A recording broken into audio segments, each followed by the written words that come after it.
Sir మరొక అంశంలోకి వెళ్తే కనుక ఇప్పుడే వరల రామయ్య ఎవరైతే పోలిట్ బ్యూరో మెంబర్ ఉన్నారో ఆయన జగన్ బెంగళూరులో గత సాటర్డే రోజు అంటే శనివారం రోజు కీలక కాంగ్రెస్ నేతను కలిశారు అని అంటున్నారు సార్.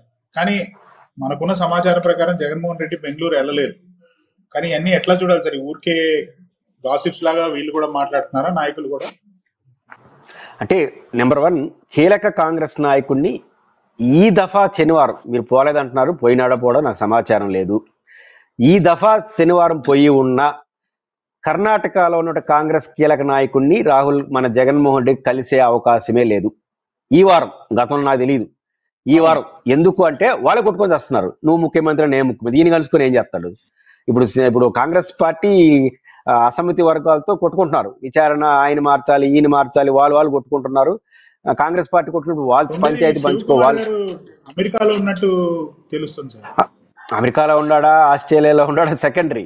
ప్రైమరీగా ఈ రోజు కర్ణాటకలో కాంగ్రెస్ వాళ్ళు కొట్టుకుంటున్నారు, వాళ్ళు పంచాయతీలు ఉన్నాయి. ఇప్పుడు 2 రకాల సమస్యలు. బీజేపీతో గొడవ, ఎందుకంటే విచారణ జరిపిస్తే సిద్ధరామయ్యని రాజీనామా చేయాల్సి వస్తుంది ఒక సమస్య.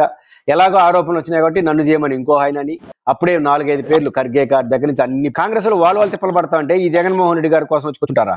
కాబట్టి ఈ దఫా మాత్రం ఆయన కలిసే అవకాశమే లేదు. ఇది ఫస్ట్ పాయింట్. లాజిక్ ఎందుకు రామయ్య గారు చేస్తుంటారంటే, ఇప్పుడు వరదల్లో వీళ్ళు 100 ఆరోపణలు చేస్తున్నా మనంగా 4 వేద్దామని వేస్తుంటాడు.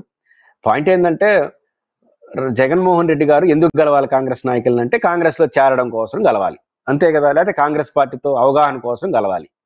2 అవగాహనలు, ఢిల్లీ స్థాయిలో అవగాహన, రాష్ట్ర స్థాయిలో అవగాహన. రాష్ట్ర స్థాయిలో కాంగ్రెస్ పార్టీతో ఎవడు ఇప్పుడు అవగాహన పెట్టుకోడు. ఏది పెట్టుకోడు? ఆ పార్టీ పరిస్థితి అంతంత మాత్రం ఏమీ లేదు. ఇప్పుడు జగన్ గారు ఆ పార్టీని పెట్టుకొని నెత్తిన రాళ్ళు ఎందుకు వేసుకుంటాడు? ఎవరు పెట్టుకోడు. ఇది first point. Second point, Delhi వాళ్ళతో పొత్తు పెట్టుకోవాలి. ఢిల్లీ వాళ్ళతో ఎందుకు పెట్టుకోవాలి? రాహుల్ గాంధీ గారితో జనరల్గా ఎందుకు పెట్టుకోవాలి? ఏదో అవసరం. ఇప్పుడు జగన్మోహన్ రెడ్డి గారి మీద కేసులు ఉన్నాయి, అవసరం అనుకుందాం కాసేపు. రాహుల్ గాంధీ ఏం చేస్తాడు? ఖండిస్తాడు మహా అంటే అరెస్ట్ చేస్తే.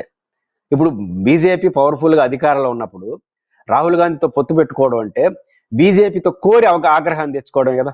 బీజేపీతో ఆయన సంబంధాలు లేకపోవచ్చు జగన్మోహన్ రెడ్డికి, కానీ బీజేపీతో కాంగ్రెస్ లో కలిసి న్యూట్రల్గా ఉంటే న్యూట్రల్గా చూస్తారు.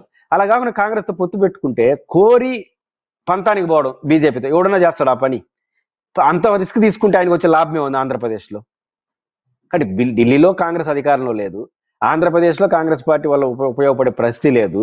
కానీ ఈ టైంలో ఎందుకు రహస్యంగా చర్చలు జరిపి పదే జగన్మోహన్ రెడ్డి ఎప్పుడు బెంగళూరులో మాట్లాడుతున్నాడు అంటే ప్రతిసారి మాట్లాడుతున్నాడు, వాళ్ళు ఒప్పుకోలేదు, ఈయన బేరసారాలు ఆడుతున్నారని. బేరసారాలు ఆడి నెత్తికి సమస్య తెచ్చుకుంటాడు ఎవడైనా. కాబట్టి ఎటువంటి పరిస్థితులు ఈ 2 రాజకీయాలు చూసుకున్నప్పుడు కాంగ్రెస్ పార్టీ నాయకులు ఎవరినైనా కలిసినా అది ఫ్రెండ్ రిలేషన్స్ తోనో ఇతర వ్యవహారాలతో కలుస్తారు తప్ప రాజకీయ అవసరం ఈ రోజు జగన్మోహన్ రెడ్డి గారు కాంగ్రెస్ తో కలిసి ప్రయాణం చేయాల్సినటువంటి సహజ సిద్ధమైనటువంటి పరిస్థితులు లేవు. పైపెచ్చి ఈ రోజు ఆయన అధికారికంగా కాంగ్రెస్ తో కలిసే ప్రయత్నం చేస్తే అది రాజకీయంగా నష్టం. బీజేపీతో కోరి సమస్యలు తెచ్చుకోవడం ఎవరు బుద్ధునుడు ఆ పని చేయడు. కాబట్టి జగన్మోహన్ రెడ్డి అసలు చేయడు. ఇది ఫస్ట్ పాయింట్. రెండో పాయింట్, ఇంకా ఎన్నికలు 5 ఏళ్ళు ఉంది. మూడో పాయింట్, అసలు కాంగ్రెస్ పార్టీ నాయకులు బెంగళూరు వాళ్ళు కొట్టుకుంటున్నారు, ఈ నూరు పట్టించుకుంటారు, ఈయన ఎందుకు పోతాడు అక్కడికి. కాబట్టి ఇది ఒక వేసేస్తే ఒక మాటే కదా అనేది. ఒకవేళ జగన్మోహన్ రెడ్డి గారు బయటకు వచ్చి నిజం చెప్పాలి, ఏమున్నది 2 రాజకీయ పార్టీలు అనధికారికంగా సమావేశం అయితే దానికి ఎవరికి నిజం చెప్పాలి? ఎందుకు చెప్పాలి? నిజం రామయ్య గారికి ఎందుకు చెప్తారు? వాళ్ళ పార్టీ వాళ్ళు చెప్పుకుంటాడు ఏదన్నా ఉంటే. కాబట్టి రామయ్య గారి విమర్శ ఒక హాస్యాస్పదం, అది జరుగుతుందని నేనైతే అనుకోను. సార్ మరొక అంశంలోకి వెళ్తే కనుక మొన్న కొత్తగా సలహాదారుని నియమించారు సార్ వైసీపీలో జగన్మోహన్ రెడ్డి గారు. అవి ఎట్లా చూడొచ్చు? అంటే క్యాడర్ కింద నుంచి బిల్డప్ చేయాలా లేకపోతే పై నుంచి బిల్డప్ చేసుకుంటూ వస్తారా సార్ జనరల్ గా రాజకీయాలు? ఒక్కొక్క రాజకీయ పార్టీ స్టైల్ ఒకటి ఉంటుంది. అయితే జగన్మోహన్ రెడ్డి గారు పార్టీ నిర్మాణం పైన శ్రద్ధ పెడుతుంటే కనిపిస్తుంది. భారీ ఓటమి చెందడం, ఊహించని షాక్లో ఆ పరాజయం యొక్క తీవ్రత ఉండడం వల్ల సహజంగా షాక్కు గురవుతారు. ఈ నేపథ్యం అందులో 151 సీట్లు 50% ఓట్లతో అధికారంకి వచ్చిన పార్టీ తగ్గితే తగ్గచ్చు, కానీ ఇంత ఘోరంగా తగ్గిపోవడం, ఈ తక్కువ 10 సీట్లతో పరిమితం కావడం వల్ల జగన్మోహన్ రెడ్డి గారు ఖచ్చితంగా ఇది అనూహ్యంగానే చూస్తారు. కొంత డిమోరలైజేషన్ కూడా పార్టీలో ఉంటుంది. అదనంగా వైఎస్ఆర్ కాంగ్రెస్ పార్టీ అధికారంలోకి వచ్చిన తర్వాత కేడర్ని కొంత నిర్లక్ష్యం చేశారు అన్న భావన కూడా బలంగా ఉన్న నేపథ్యంలో బహుముఖంగా పార్టీని నిర్మించుకోవాల్సిన అవసరం ఆయన పైన ఉంది. దీంట్లో ఫస్ట్ స్టెప్, ఆ పార్టీ ఎలా తన నిర్మాణం చేసుకుంటుందో ఆ పార్టీ స్టైల్లో ఆ పార్టీకి ఉంటుంది. అయితే జగన్మోహన్ రెడ్డి గారి నుంచి ఆ పార్టీ యంత్రాంగం ఏం ఆశిస్తుందంటే జగన్మోహన్ రెడ్డి మాతో మాట్లాడాలని కోరుకుంటున్నారు. ఇప్పుడు జగన్మోహన్ రెడ్డి గారు ఒకరి సలహాలు తీసుకుని పార్టీ నిర్మాణం చేయాలని ఎవరు కోరుకోవట్లేదు.